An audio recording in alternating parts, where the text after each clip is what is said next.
What's up, everybody? Welcome back to the Combat Library. And today we're going to do a quick review and predictions, talking about the Nakatani versus Santiago match, right? So first of all, it will happen in the Kokugen Arena in Tokyo, Japan. The card will start 4 a.m. at ET, right? And it's previewed that probably the main event will happen around 6 a.m. of the same time, right? So we have four fights in the card. We have Jonas Sultan versus Rico Masuda. We have Kosei Tanaka versus Christian Rocky Rangel. Also have Takuma Inoue versus Jerwin Arcanjas. And of course, the main event itself, Junta Nakatami versus Alexander Santiago. We also have a debut match, but I will not comment a lot because both of them are debuting, so I can't do previews on them, right? So okay, let's start off. Jonas Sultan versus Rico Masuda. Jonas Sultan in 1906, and he already challenged for the Super Flyweight title for IBF and the WBC Silver, and the Bantamweight WBO interim. So we know he's around the world level, but he never actually reached it. Never reached the world class. And he's a former Subcontinental Superfly IBF Bantamweight WBO, right? About Masuda, he's 3-1, and he has 100% KO rate. His only loss was against Japanese title, but it was not just any guy defending. It was Seiya, and for people that don't know, Seiya is basically like the pound for pound best kind of Japanese fighting in national level. He's considered already in top 10 of the division, even though he don't even have an intercontinental title. He don't even have like interims or silver titles, right? So it's kind of understandable, right? Masuda has a good power and a good offense, but Sultan has a bad offense, and he is reasonable defensively sound, right? His defense is decent. He has more power and has had more experience. And honestly, I see around 7K on for Sultan because he already had a couple 7 rounds, like in this kind of middle to later rounds KO. Then we have Kosei Tanaka versus Christian Rocky Rangel for the vacant WBO Super Flyweight division. For people that don't know, Kosei is the former WBO minimum, light fly, and flyweight division, so he's already former three division champion. He's trying for his fourth. But Christian Bakasegwa Rangel, we don't have a lot of info on him. He was mostly fighting in the regional scene. He did get a Latino belt, that's CW, and he's currently in a 9-5 win streak.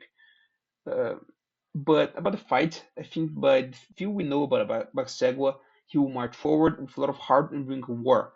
But Kosei has a great distance control. He knows how to use long guard together with his footwork and his sharp reflexes. Hell's can change his style and his guard sometimes for defensive sounds, and he even reminds me a little bit of the Soviet style. He has amazing straight punches. In his last fight, sure he knows how to deal with the Mexican style masterfully. He used UD for the former three division champion Kosei Tanaka, and honestly, I spot uh I think he deserves a spot at Puff Polish. For division champion, he deserves a spot, right? For the co-main event, Takuma Inoue versus Jaron Arcanjas for the Inoue's WBO Bantamweight title. For people that don't know, that's Takuma Inoue's little brother of Naoya, and he's defending his title for the first time. He just got it last year. While Eugene Arcanjas is more seasoned. He's a former super flyweight IBF champion and had 9 defenses. He's way more experienced at fights. He almost was a super champion, 9 defenses. If you for people don't know if you are considered a super champion, if not wrong, the idea is like if you are able to get uh like 10 plus title defenses or you were a two division champion. Okay, and anyway, right? So he's more seasoned, but Takuma has a good counters and he's an aggressive fighter. But honestly, he's not that powerful. Uh, but has good combos.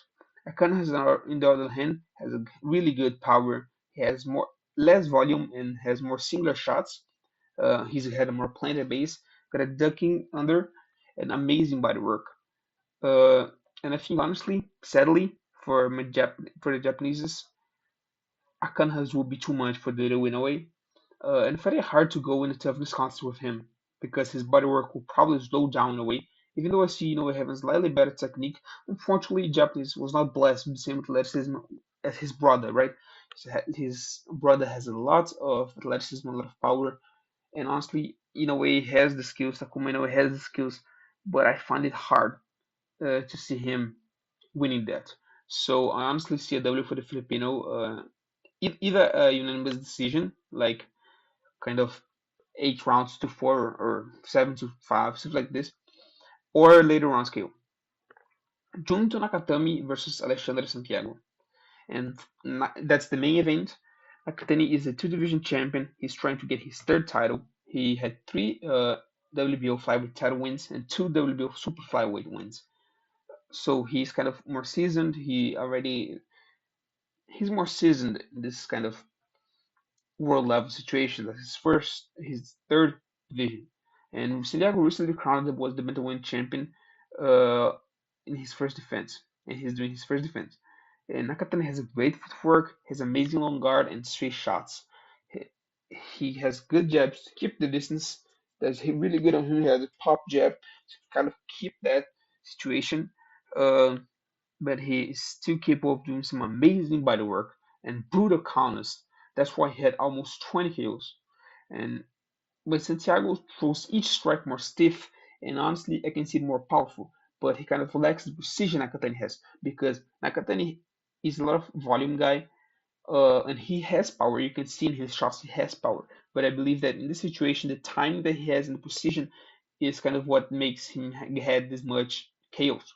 Has amazing hooks as well, but straight shots and uppers from the Japanese is his secret.